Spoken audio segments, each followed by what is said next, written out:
صدای قلبم را بشنو به گوش دل که بی تو میگوید خدا خدا هر دم. رها مکن دل را به دست تنهایی که باز می جوید تو را هر دم، تو را هر دم. بیا که دنیا به روی قلبم ستاره است، بمان که دنیا پیش چشمم بهار خنده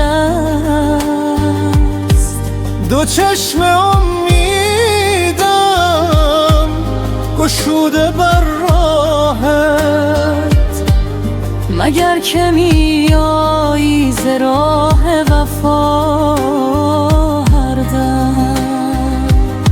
رها مکن دل را به دست تنهایی که باز می جوید تو را هر دم، تو را هر دم.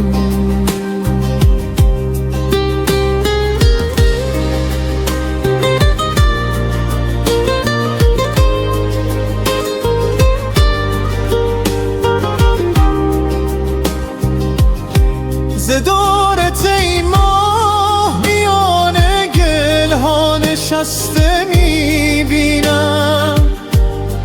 بیا به سویم که خاک راهت به مژه برچینم. جهان نمیارزد به مهر و این دوری، بیا که دل دارد تو را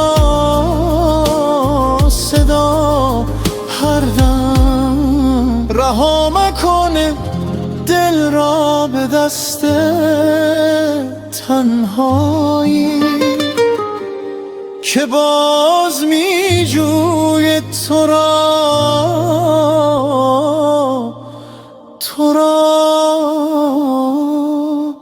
هر دم. صدای قلبم را بشنو به گوش دل که بی تو میکوبد خدا خدا هر دم.